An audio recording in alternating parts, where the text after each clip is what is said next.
welcome to this special sponsored feature program on CNN IBN. Cadbury Celebrations present Celebrating Relationships.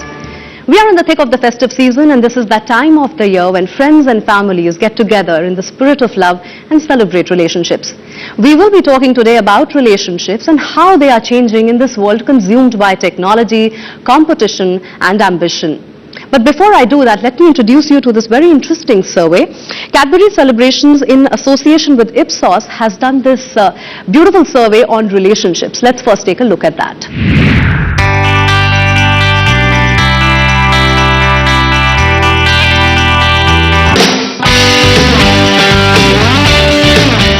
The slight chill of autumn, the charming faces and the well-decked aura signifies the spirit of festivals and revelry.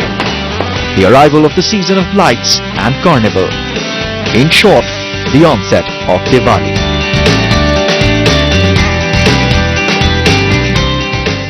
Beyond the festivities and the celebrations associated with this grand festival, there are millions of reasons why this auspicious day is awaited with ardent hopes and anxious expectations.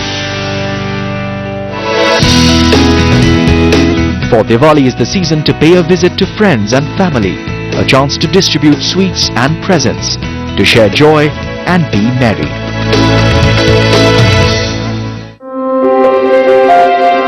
However, with those rolling times and rat race generation, the fervour with which Diwali was anticipated is gradually taking a back seat. Reasons being insular lifestyle, hectic work schedules and perhaps a complacent attitudes towards relationships and bonding. A recently conducted study, the Cadbury Celebrations Connect survey, tried to understand the psyche of modern Indian youth with respect to relationships and festive celebrations. The survey is actually a means to creating awareness in a non-commercial way, which is not just about a brand putting out its commercial message, but it is a brand trying to create social awareness so that attitudes and behaviors of people change. And that's really what drove us into the survey. The survey found that society is becoming more individualistic and Indians longing for greater bonding. For example, 51% of respondents admitted that they didn't meet their friends regularly. 67% said they had lost touch with friends, and 57% admitted they were losing touch with their emotional side.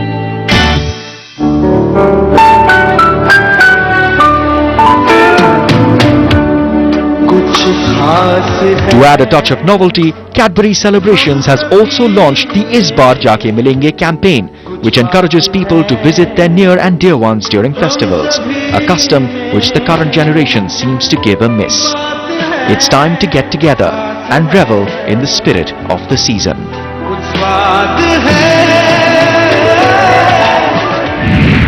Those are some interesting facts. Let's talk about these facts more in details with my panel. May I welcome you all, and let me introduce you to my guests.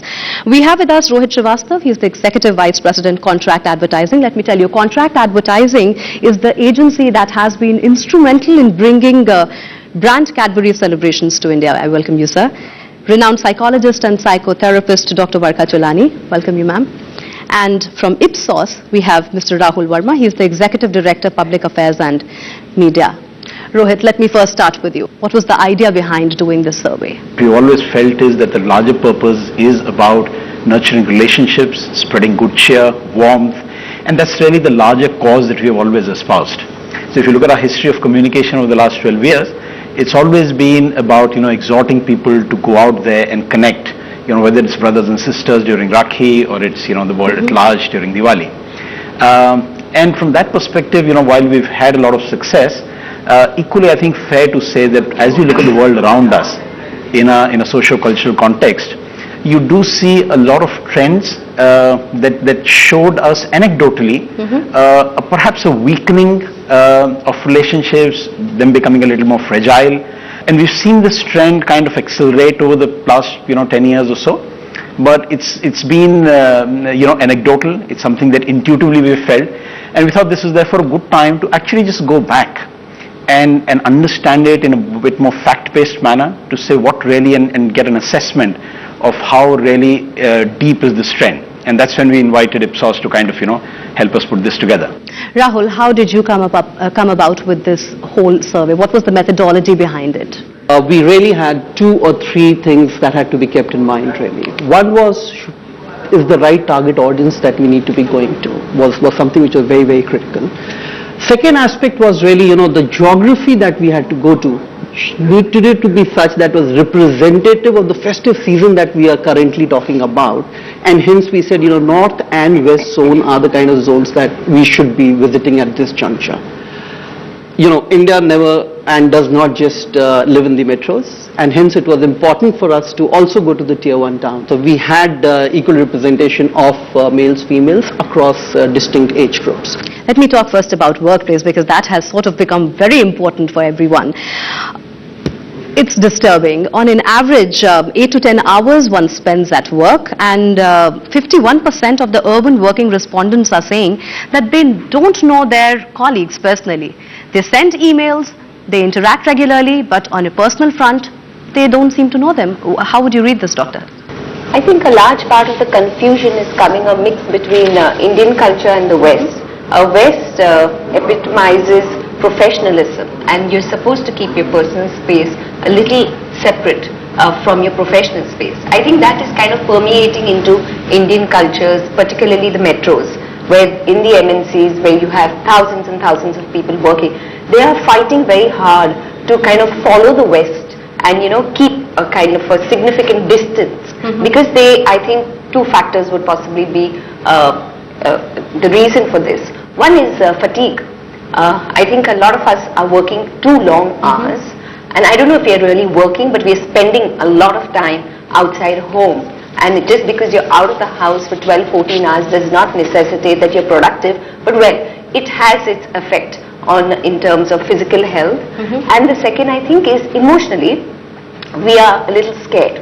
I think we're scared, we are not ready to invest in relationship because of fear of rejection and fear of the emotional pain that may come about if those relationships don't hold good for a long run. So I think we are tentative.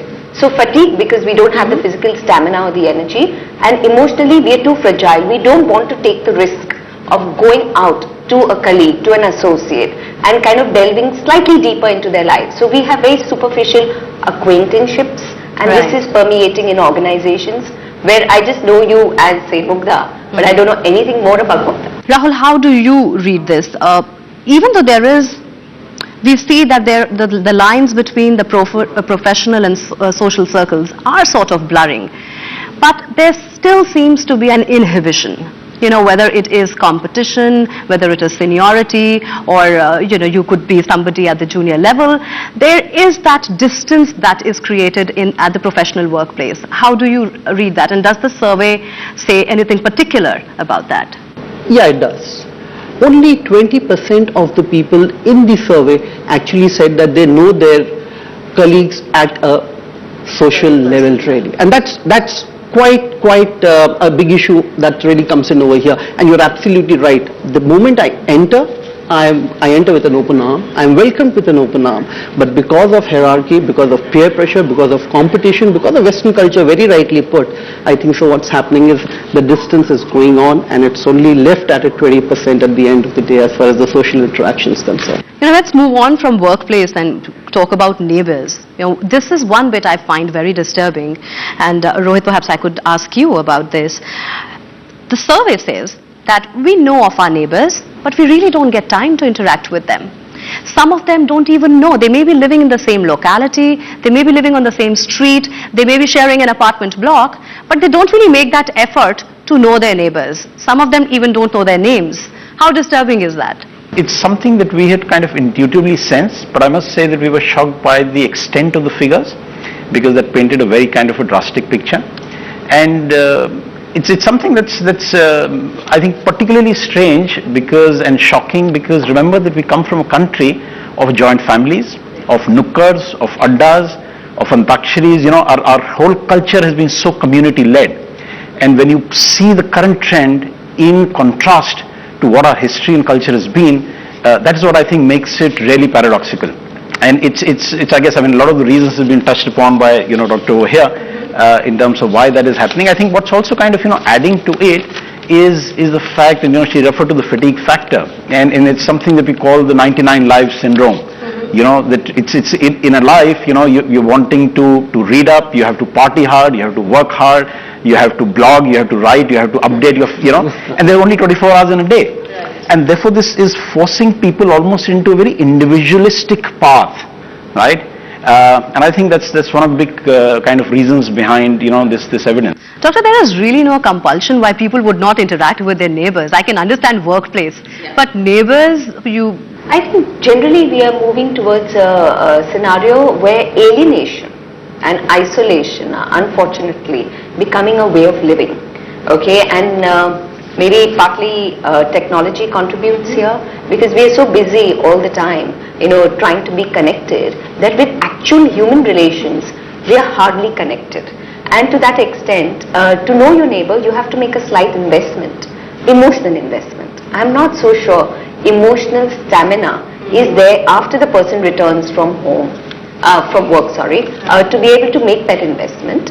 And also on the weekends are usually catch-up time with family, because with all this kind of, globalization, etc., and being connected all over the world at any kind of time zone, weekends are sometimes segregated only for the family. So where the parents take time out maybe for their children or for their parents, etc.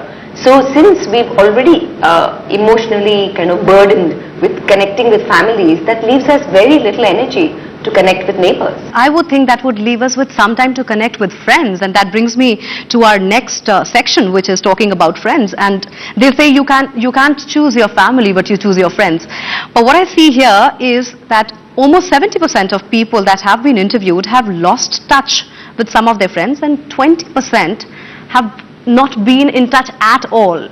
How do you read that? People have started to now spend more time on technology, have started to spend more time with media. We were having a discussion and we said, media is sort of taking a lot of our time, and which really means it is a passive interaction that's happening and not an active interaction. More often than not, we have started describing people around us as acquaintances. They don't fall in any other category, just acquaintances, people we know of, but there is no connect with them. Yeah, all of these things are interconnected, because it's interesting, even if you look at the word connection.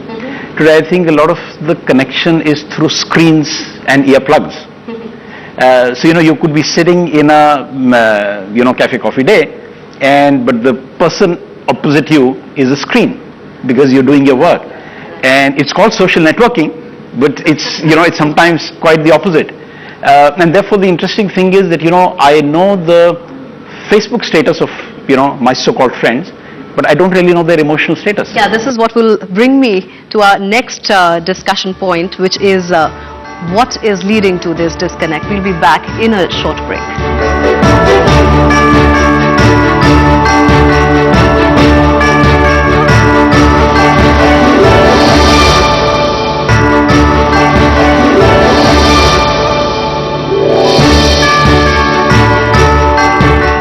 Welcome to our special Cadbury Celebration Presents Celebrating Relationships. In the first half of this program, we were talking about how relationships have changed, but now is the time to discuss why is this disconnect happening. Dr. Chelani, do you blame technology for it? One of the advantages why technology is kind of taking precedence over human relations or human connect is because it's very safe to hide behind an SMS, an email, a chat, a Facebook. You can't see me directly, okay? You can't see my body reactions, you cannot see my body language, you can't see the expression of my eyes. I feel a little safeguarded. Interesting you say this, because 78% people feel comfortable expressing themselves through SMS and email instead of a face-to-face option. Yeah, because this, unfortunately I think, and I blame some amount of media for this, is that emotionality is being propagated as weakness. Emotionality is being propagated as a philosophy that if you're emotional, you're going to be exploited. You are not necessarily going to get the pride of place that you deserve because you're too sensitive. So I have a lot of clients who come into my clinic asking me for such a strange request.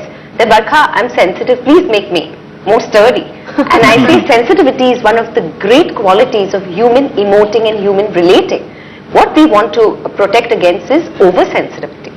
Okay, so I think technology is being misused by us, which means that the correction does not need to be in the technology, but in us, where we need to start getting in touch with our humanness. Rohit, do you see the family structures changing? Because something that came up in the survey is also that people take out time for families versus taking out time for work, colleagues, friends and neighbors. They take out time for family, but at the end of the day, sometimes there is a disconnect there as well. And people seem to be engrossed only in work, making money. In fact, 80% feel that money equals happiness.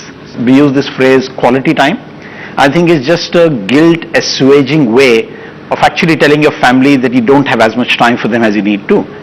Because it almost suggests that, quality time and quantity time are bipolar.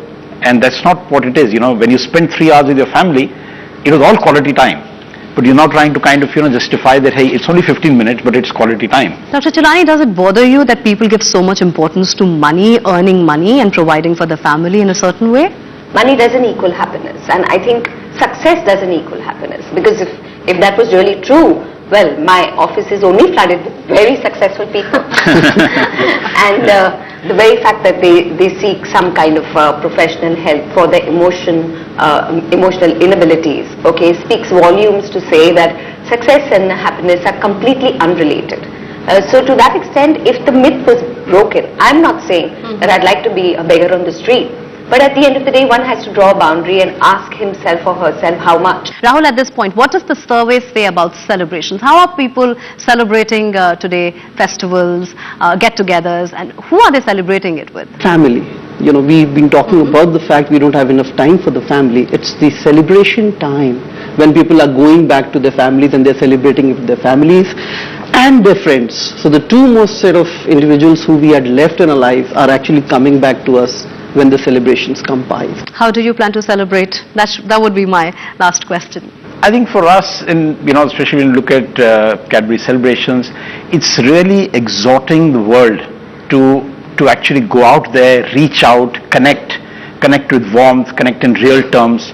And that's the world that we want to see, and that's the world we want to propagate, because these things are very fragile. As indeed, if you look at the earlier part of the discussion, we didn't set out with the objective of making relationships more fragile, but they've become that way. In the same way, I think the celebrations of festivities, unless it is kind of inculcated and cultured and people reach out, and that's really what I think Cadbury Celebrations is always going to try and do. Well, on that positive note, I think we come to the end of this special. Thank you all for joining us and sparing us your time. Have a great festive season, indulge your loved ones, cherish the togetherness, and also stay tuned for the second part of this very special series where we come up with more survey results. Stay tuned.